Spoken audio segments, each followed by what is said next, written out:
राधे। जय श्री कृष्णा। सकट चौथ यानी गणेश जी का व्रत।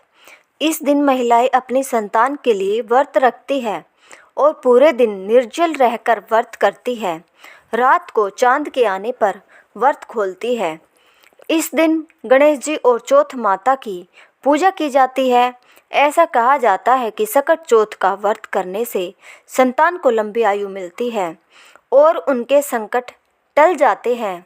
यहाँ हम आपको बता रहे हैं सकट चौथ के व्रत में पढ़ी जाने वाली कहानियों के बारे में। इस व्रत में खास तौर पर एक देवरानी जेठानी वाली सकट माता की कहानी पढ़ी जाती है, जो दूसरी तरफ गणेश जी और बुढ़िया माई वाली कहानी पढ़ी जाती है। एक शहर में देवरानी जेठानी रहती थी।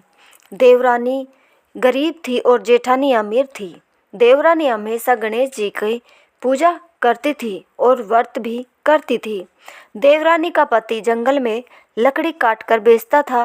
देवरानी घर का खर्च चलाने के लिए जेठानी के घर काम करती थी और शाम को बचा हुआ खाना लेकर जाती थी।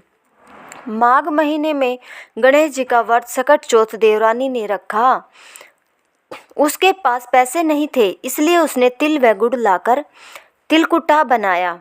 पूजा करके तिल चौथ की कथा सुनी और जेठानी के यहाँ काम करने चली गई।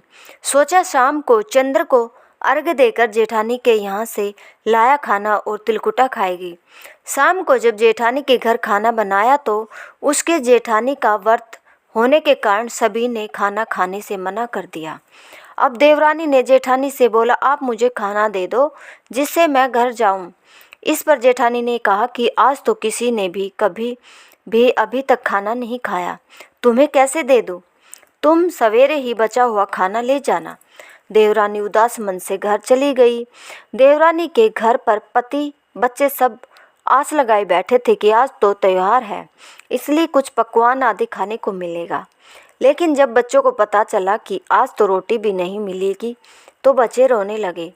उसका पति भी बहुत क्रोधित हो गया और कहने लगा कि दिन भर काम करने के बाद भी वह 2 रोटियां नहीं ला सकती। वह बेचारी गणेश जी को याद करते ही रोते रोते पानी पीकर सो गई। उस दिन सकट माता बुढ़िया माता का रूप धरकर देवरानी के सपने में आई और कहने लगी, सो रही है या जाग रही है? वह बोली, कुछ सो रहे हैं कुछ जाग रहे हैं। बुढ़िया बोली, भूख लगी है, खाने के लिए कुछ दे?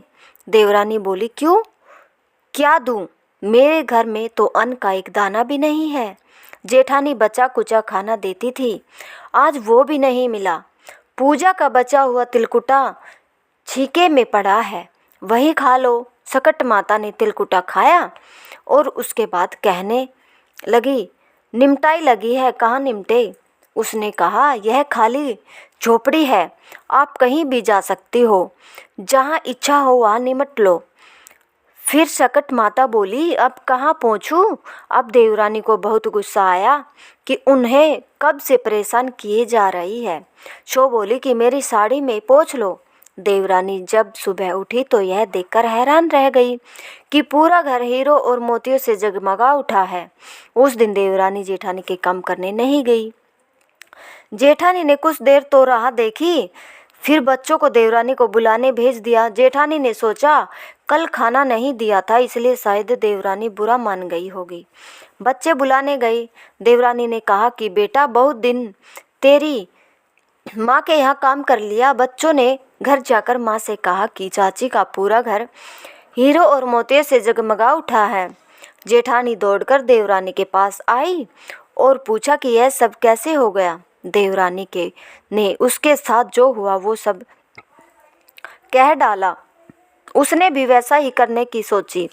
उसने भी सकट चौथ के दिन तिलकुटा बनाया। रात को सकट माता उसके भी सपने में आई और बोली, भूख लगी है, मैं क्या खाऊं? जेठानी ने कहा कि आपके लिए छीके में रखा है, फल और मेवे भी रखे हैं, जो चाहे खा लो। सकट माता बोली, अबे निपटे कहाँ? जेठानी बोली, मेरे इस महल में कहीं भी निमट लो। फिर उन्होंने बोला कि अब पोछूं कहाँ? जेठानी बोली, कहीं भी पोंछ लो। सुबह जब जेठानी उठी तो घर में बदबू गंदगी के अलावा कुछ नहीं था।